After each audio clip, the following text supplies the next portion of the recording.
inmates in the jail, and I do that every day, Monday through Friday. So let's look at what building sustainable Black families and communities look like, and we're going to be giving, with my other esteemed panelists, an educational point of view and one that's going to help you understand how we can get our families, our children into the schools and how they can understand what's being taught in the schools, right? And how we can relate to each other as a family and as a community.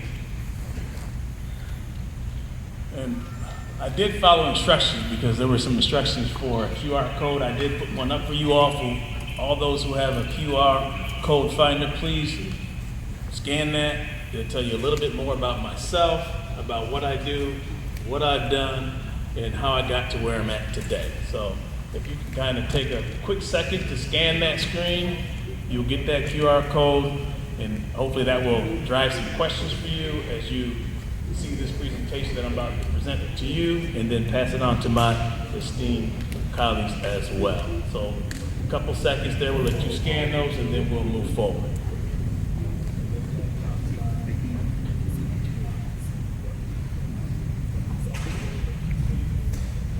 All right.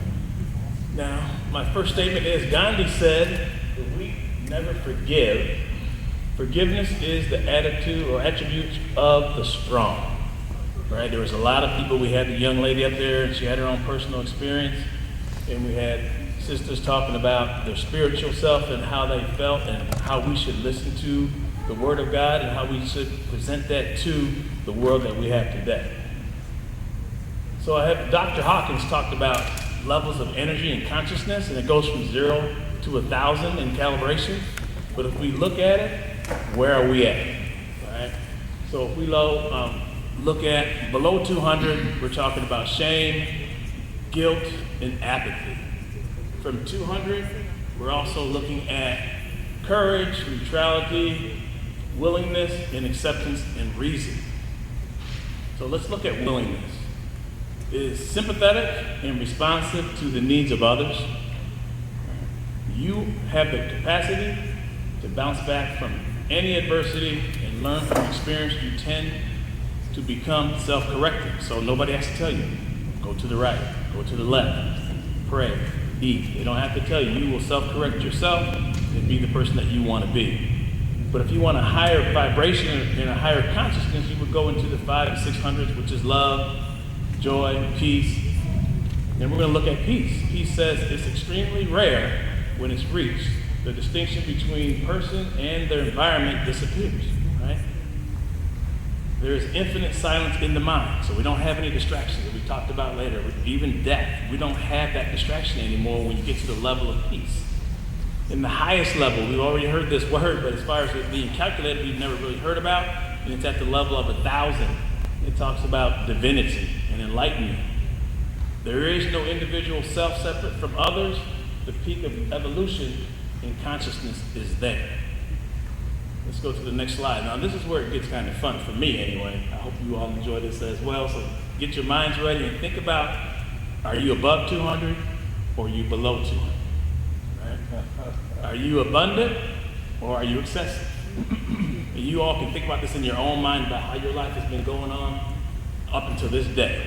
Are you accepting or rejecting? Are you allowing or controlling? Are you approving or critical? Are you choosing to, or do you have to? Concerned or judgmental? Confident or arrogant?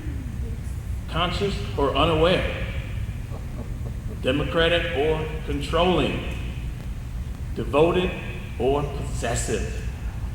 Empathetic or pitying? Equal or superior?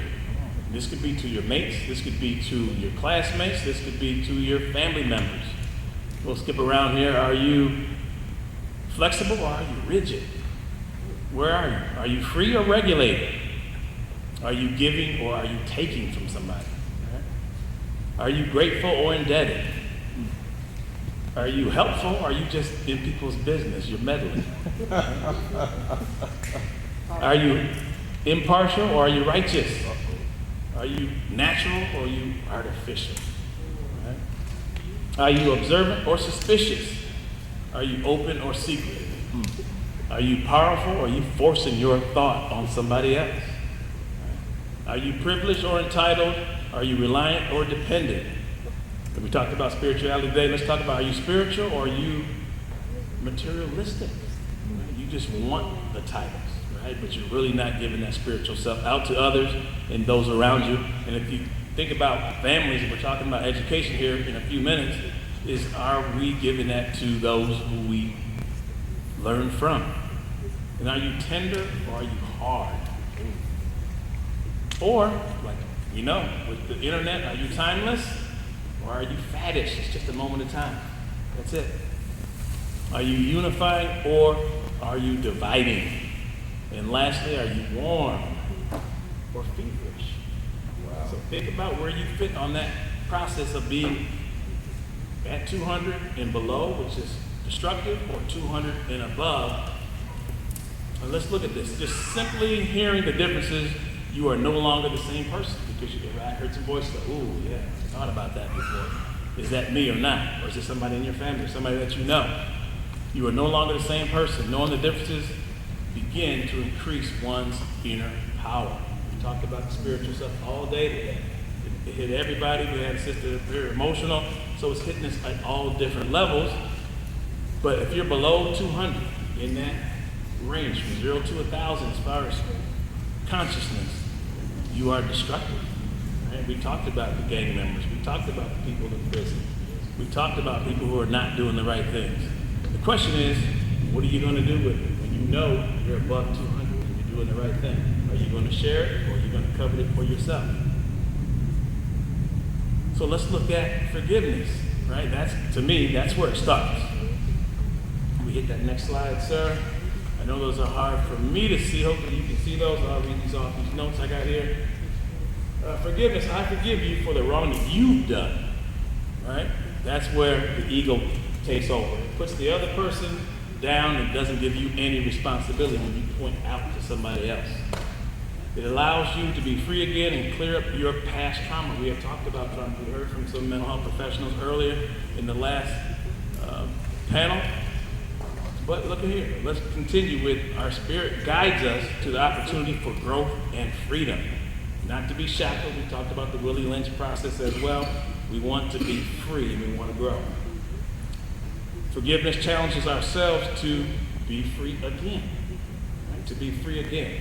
We view negative events as trouble, difficult, painful, and suffering. The whole world is made up of energy and vibrations, sending and receiving. So when you have somebody negative, you kind of feel different about it, right? When they're positive, you want to, hey, come on in, let's talk, let's hug, let's have some stories. You're sending those positive and negative energies all the time. If somebody's stealing and cheating on you or lying about you, it goes back. You can feel that energy.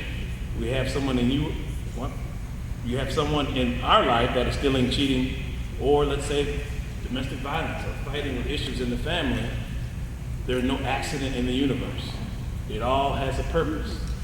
All that has happened to us, we have done to somebody else or ourselves. So there's a mirror reaction to the universe. Whatever you do, you're going to get it back. There's some warning signals in there as well. If not resolved, it comes back to you. Right? If you haven't overcome it, it's going to continue to come back. We had talked about that. We had talked about in prison. It's going to continue to come back until you overcome that process. Right? It's all about us and our distorted view of the world that if we don't heal ourselves, we will be tried by others. Right? Not by the universe, but by others. We want to thank the other person and give them our gratitude. And we know forgiveness is hard. That's the hardest thing to do, to tell somebody else you forgive them, right? As you forgive yourself. Next slide, please. We'll go through these as well. Forgiveness, notice the shift.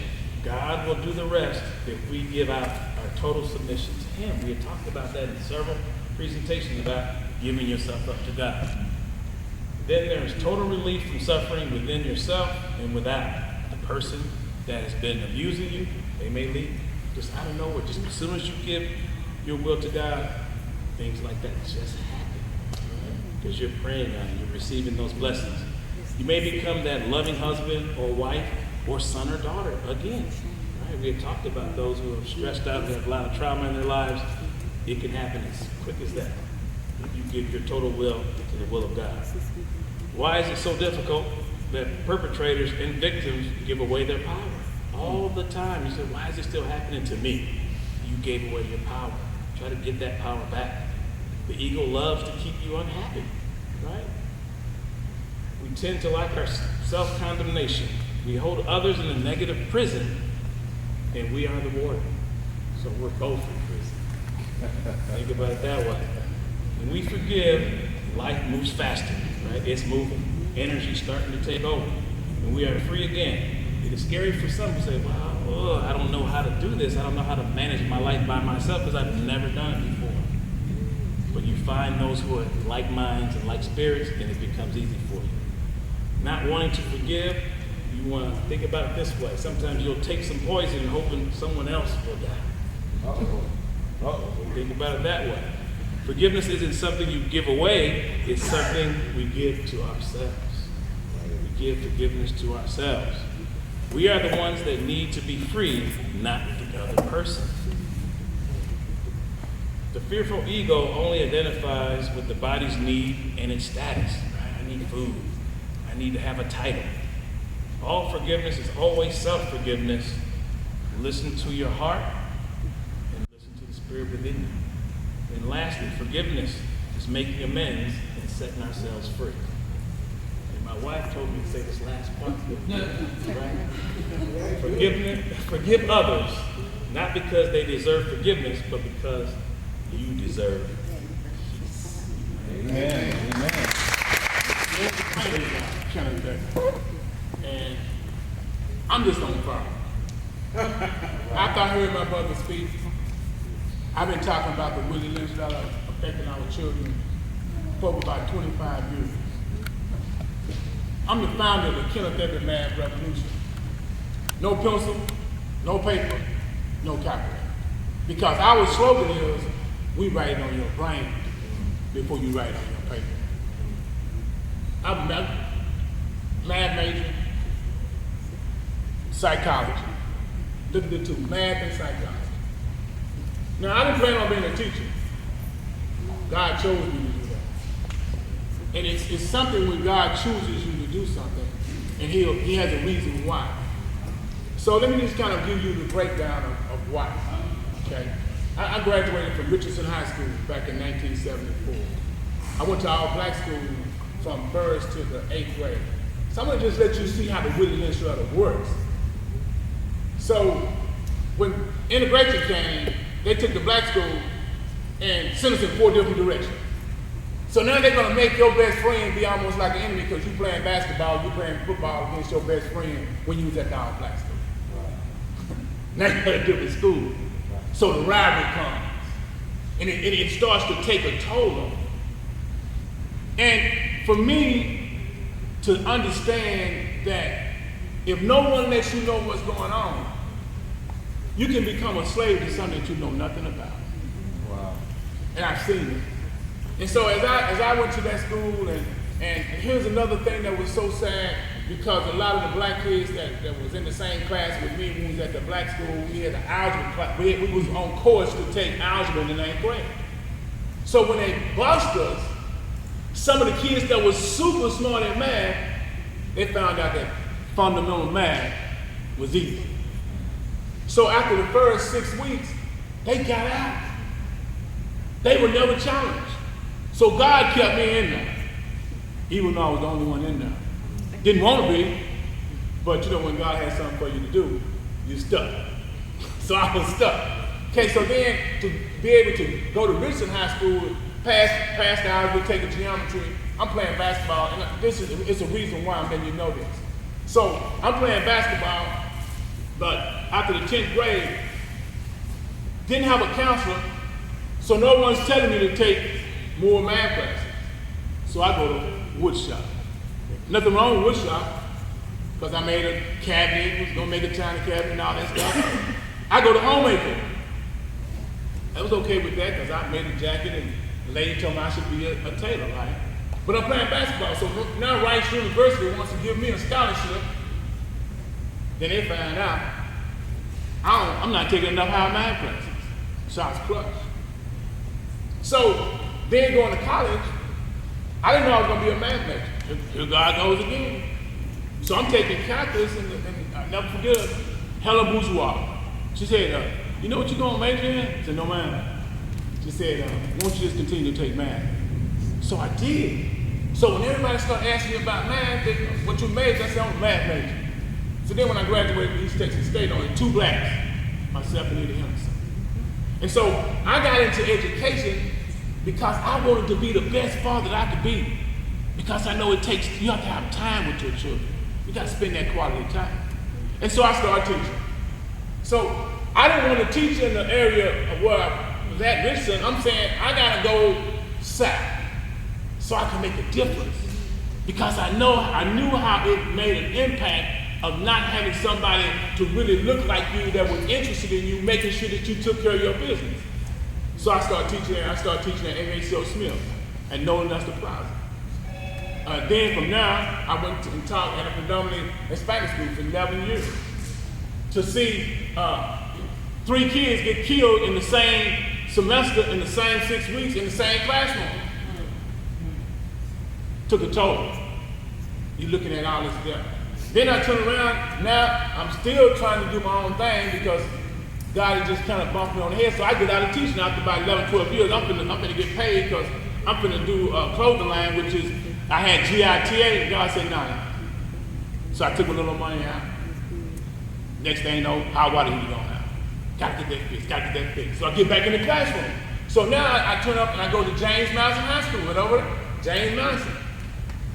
Stayed there about 6 years, and then Mr. Ward asked me to be a math specialist for Texarkana. So I'm giving you a circle so you can see how God put me in this position. So then I become a math specialist. So I'm flying out of town to Houston, to San Antonio, to Austin. Then I see this the same problem. No foundation for kids in algebra. So then I said, it's not working. And I'm trying to tell people, so I started my own company, which is the Kenneth Every Math Revolution. And it's about introducing algebra to our children at 4 and 5 years old. It's easy. Because we as people paint a picture. If you see the picture, you can learn. So from there, I worked at the juvenile system, going in, helping our children that was trying to pass the STAR test, the TOS test, the TAX test. And I'm looking at I'm going in there, I'm looking at, it's all us almost. And I'm like, it's gotta change. So for me, it's about the fact that we have to start introducing algebra to our children early enough so that when they get there to take algebra, they're not dropping out. Because believe me, the pipeline to the prison system, is our children not being successful in math. Because math will make the kids skip. Algebra will make a child skip that class. Algebra will make that kid talk crazy to the teacher because the teacher asked him a question, he knew he didn't know it, and so now he's gonna act up because you're not gonna make him out of a fool. So he's gonna get out. Some kind of way he's gonna wanna get out of that class. And then the other thing that I think about, and I know I may go over, so you may have to tell me to stop talking because I get excited about the fact that we gotta make a difference. And then you think about the fact they're talking about you gotta get parent involvement. Well, how you gonna get a parent involved with algebra when the parent didn't take algebra themselves and was afraid of it? Now you want to go to school and talk to your teacher about algebra? About your child algebra? So the Kenneth Every Math Revolution is for the whole family. So as we teach your child, you learn yourself. And the reason why is because when I taught and I had to do my lesson plans, I always thought about the slowest kid. Because the slowest kid is not gonna ask no questions. So I had to think about, okay, how can I answer this question that the slow kid wants and the other kid's not bored. And so for me, I was looking down the road. Because if you got this kid the first 6 weeks, and the kid is struggling, what do you think is going to happen at the end of the year?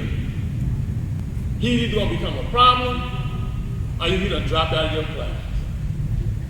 And it was always the fact that we got to keep our kids in. You got to keep them in. And so, again, we've got to start early.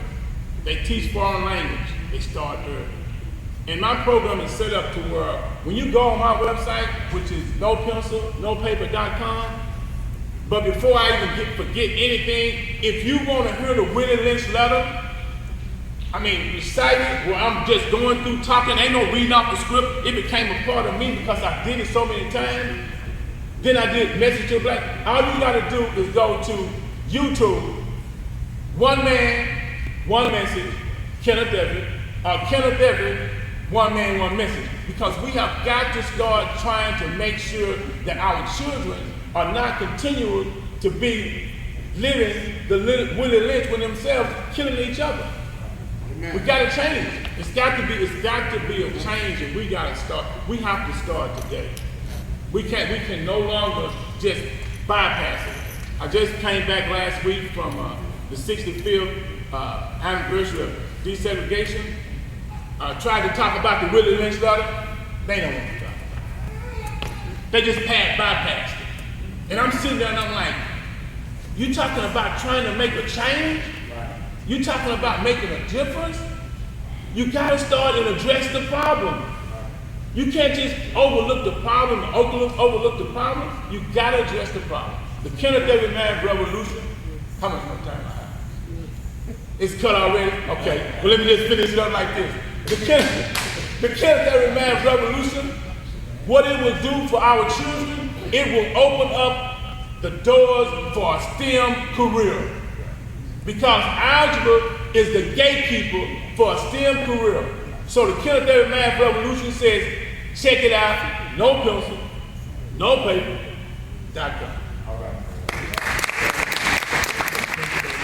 They were all failing algebra and they wouldn't graduate. I saw him sub in class one day. I stopped and I said, come here. The rest was history. Two kids didn't pass the test. When he got done with it with no pen, no paper, no book, nothing. So he's telling you just a portion of the story, so I'll stop.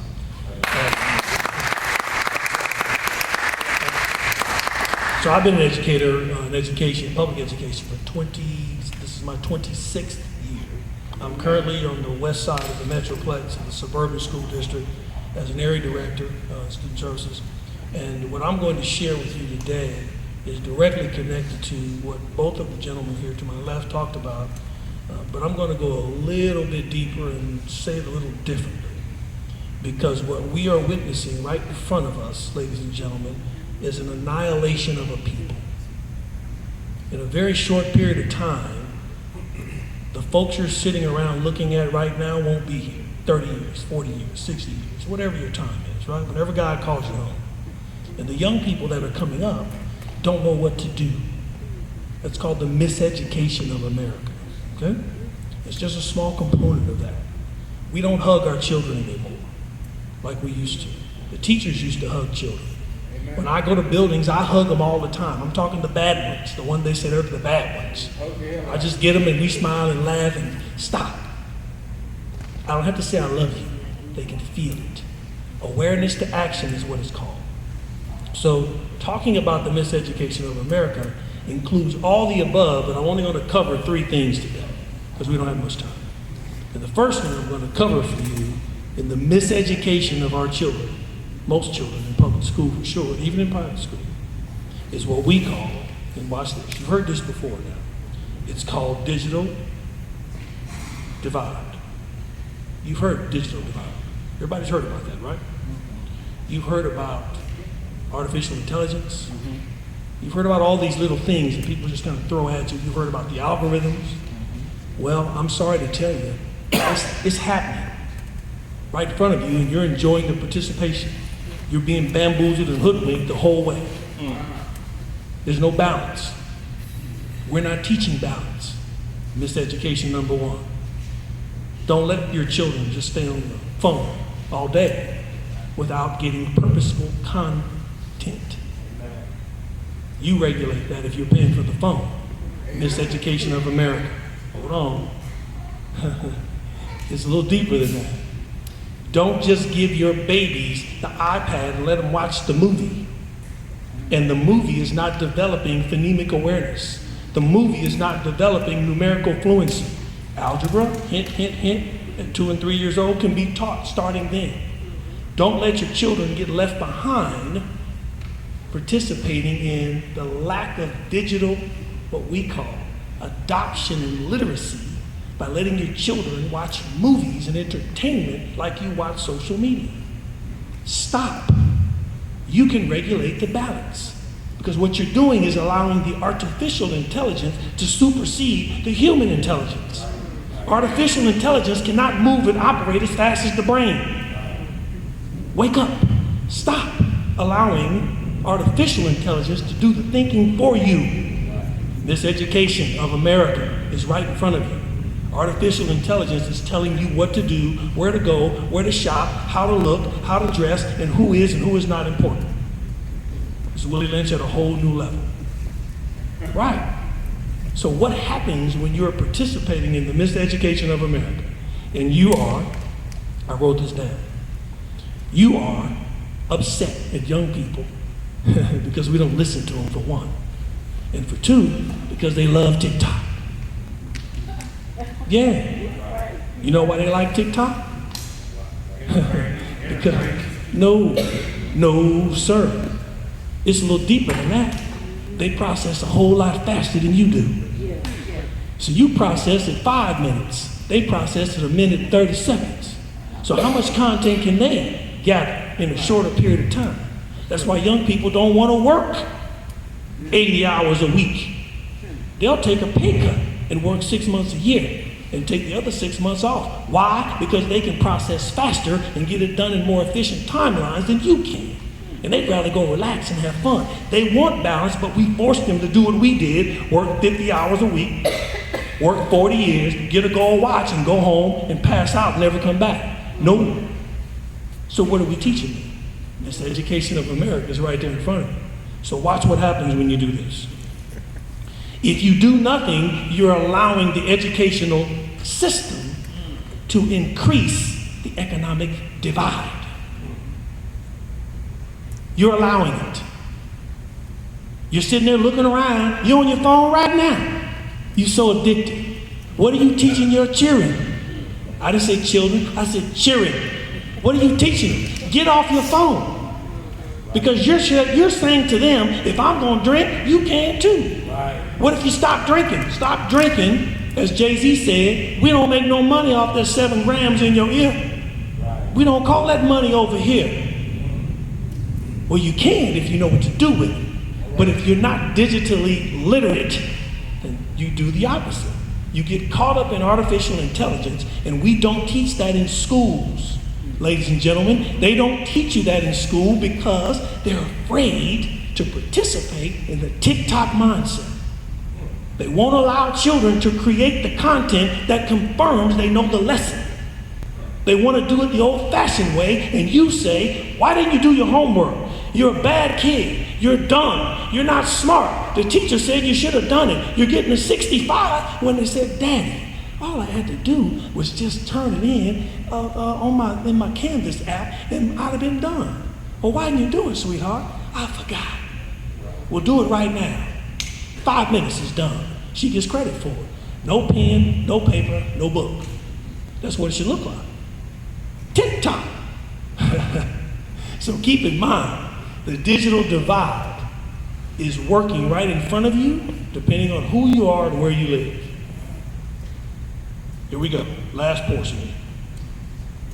If you go right across the street over here, Fair Park, look at the Wi-Fi tower set up at Fair Park. You know who used to live over here in Fair Park? African American folks before they ran them off. Yeah. Yep. Okay, we know where they moved them, right? Yeah. Go a little bit further south in Fair Park and tell me how many Wi-Fi towers you see over there. Tell me how many fiber optic cables do you see over there.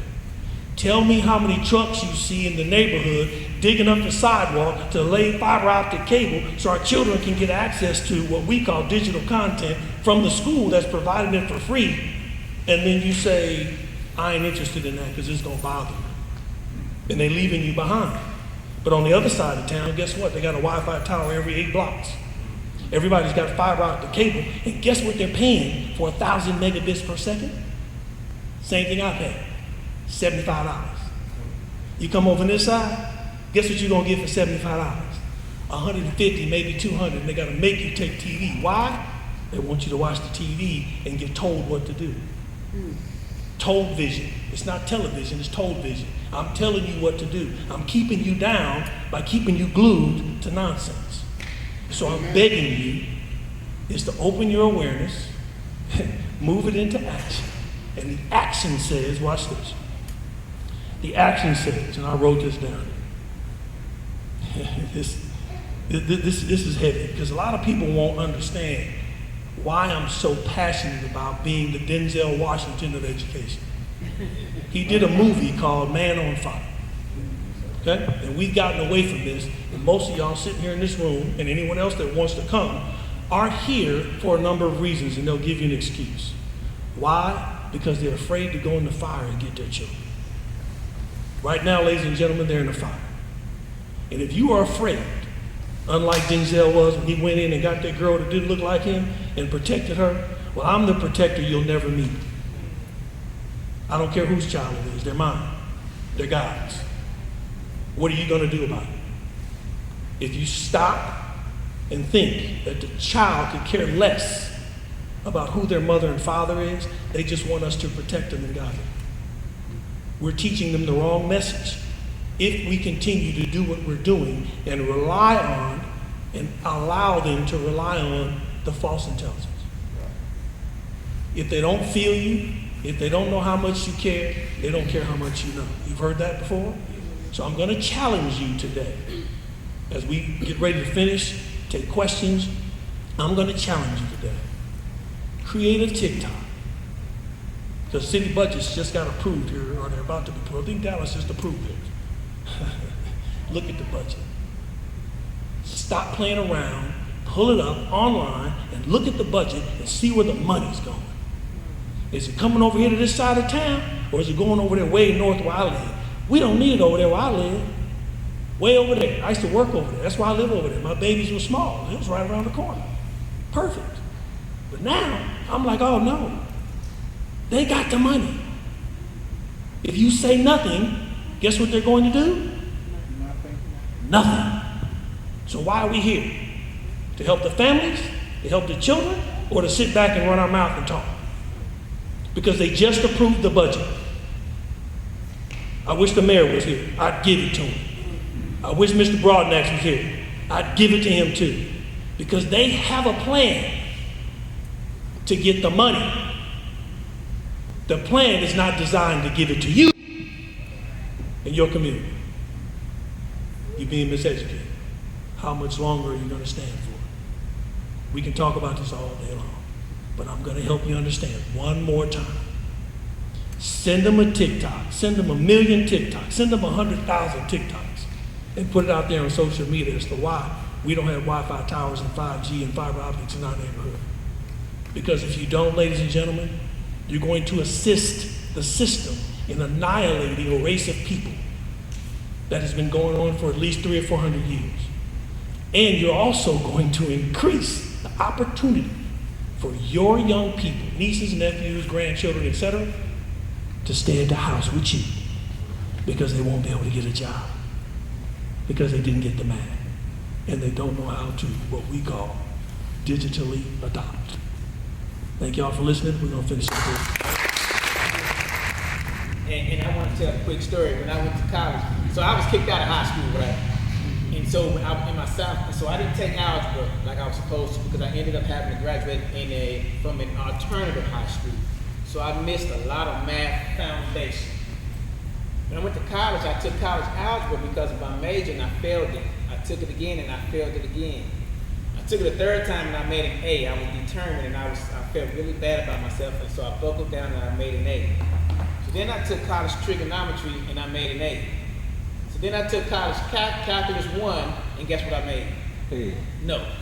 I made a C. So I knew that was it right there. That was my limit right there. I stopped right there. All my major called for was calculus and I made a C. That was it. I had to tell the story. A lot has been said about, and I want to follow what the topic of this panel is, which is helping parents. Somebody tell me what the title is. Helping communities and families understand how to connect with schools. And one of the things that we don't do really, really well, especially in our communities, we don't get involved with the schools. We take whatever. And what I used to tell my parents, I've been in education for 31 years. This is year 32. I'm semi-retired right now. That's another story. I'll tell you about it someday. But this is my 32nd year in education. And in those 32 years, I've been an administrator for 28 of those 32 years. I only taught in the classroom for 3 years, and I went straight to administration. And for the last 5 years, I've been in central office. 12 years as a principal, 7 years as an AP, and for the last 4 years, I've been in central office. But what I try to remind my parents is, do not leave the education of your child up to the school. You're doing yourself a disservice and your kid a disservice. You are your child's first teacher. It's your business to get to know everything that's going on in that school. And I used to give my kids, when they were kids, they're in their 20s now, I used to give them homework. I used to tell them, you're going to give the principal homework. So I would set up a series of questions, maybe 2 or 3, and I want you to ask your principal, I want you to get to know them, tell them who you are by name so they'll know you. Because one day when you run across that principal, if you ever were to get into trouble, and thank God he didn't, the principal would know you. If you ever needed a recommendation letter, the principal would know you. So I was trying to set them up to be courageous and go straight into leadership mode.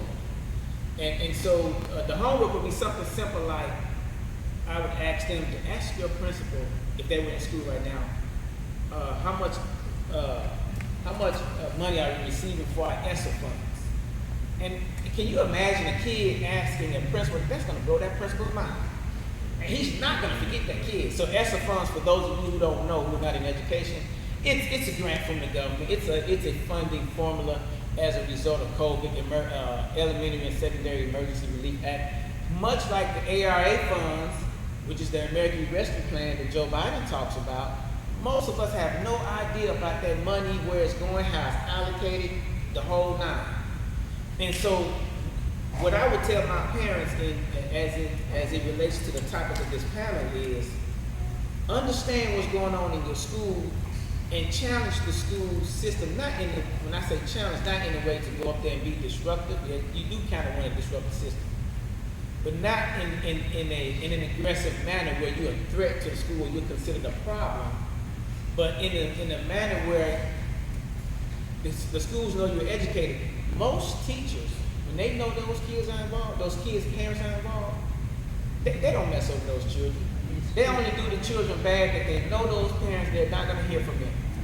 And if you think back on your years, and I know most of us probably don't have school age, most of us in this room, there may be some people online, but if you think back in your school age years, you knew, it's just like you knew which teachers to play with, to be late to class with, or to do certain things. The teachers know which parents, which families to mess with. They're like, hey, listen, let me tell you, that family right there, you need to come correct, because Mr. or Mrs. So-and-so, they're going to be here at the schoolhouse doors. So I try to tell my parents, make sure you know what's going on. The other thing I would say, and I'm going to be real short because I know we're short on time. The other thing I would say is, set your kid up for success by attending to the 3 A's. When we were in school, they said the 3 R's, reading, writing, arithmetic. But what made my school successful is kids had to have the right attitude. Let me talk about that. An attitude for going in and learning, an attitude to understand that they are under someone else's authority. Now, I'm the main authority. You do what the school system says to do, follow their rules. If you have an issue with it, come and tell me I fight your battles for you. You don't fight your own battles because you're a child. So send your kids to school. I'm talking to parents now. I'm talking to school agers. I'm talking to parents of school age children. Send your kids to school with the right attitude because they always, our kids have it bad now. They in a bad way. They do not respect adults and authority. So that's one of the 3 A's. The second A is make sure you get them into the schoolhouse, and that's attendance. We can't learn them if they're not here. If they ain't here, you can't learn. Do not allow your child to skip school. One of the things that I used to get on my parents about was I would file truancy in a heartbeat because you're cheating that kid. Shame on you. Why are you not allowed? Now, if the kid was between the ages of kindergarten and 8th grade, we know they're at the mercy of their parents. And I would file on the parent. Now, if the kid was in high school, I would file on the kid and the parent. And I literally, and it's gonna sound cruel, but sometimes, when you're in war, you gotta put out some warfare. And I'm talking, the judge would get them in on, the court date would be on a Friday, and they're not getting out till Monday. I'm talking about the parent.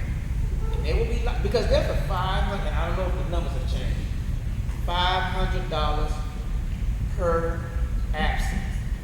And if you're in high school, not per day, per class period. And I would hit my kid with my parent with those fines. Bring your kid to school. You ain't never got to hear from them. All this other stuff. The third A is academics. Once we help them develop the right attitude for learning, once we get them into school and make sure that they are attending school and attending classes, then we can teach them. Because what we want to do is we want our students to learn, our scholars to be ready for learning, and you have to take care of some of the prerequisites to get them there. Last point I'm gonna say this.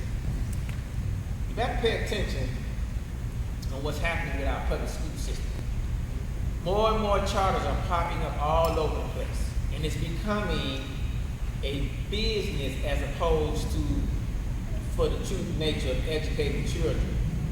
And what the power structure would have you to believe, I don't really even know who it is anymore, who the power structure is. But the powers that be would have you to believe that our public schools are so terrible that we have to put up these other schools and these charters and these private schools. And what's happening is they are drawing our best students and our best teachers into these other programs and our monies are going with them. So now our neighborhoods are left with dilapidated schools, campuses, buildings, and the poorest teachers, the lowest quality, and nothing against the teacher. But it's taking place, and I think I talked to Joe about it, and I appreciate the energy because when brother was talking about energy, we have to understand that schooling is not only an IQ matter, but it's an EQ. There's an emotional quotient involved. Right. And we have to be aware of that EQ. So, but what's happening in our neighborhood schools, it's the same thing that happened with integration. They're dismantling our school systems, and so what we're left with is terrible school systems. And so let's just keep that in mind. But I went kind of fast. I just kind of wanted to give you some things. I don't have a script or an agenda. I just kind of wanted to give you some things that I would tell a parent. If a parent came and asked me, or if my best friend or my sister would say, hey, you're an educator, help me with this school thing. These are some of the things I would share with them. And that understand what the purpose of school. Now, in the beginning, I'm going to my seat. Schools had a really noble, genuine purpose. I like to believe that anyway. I think somewhere along the continuum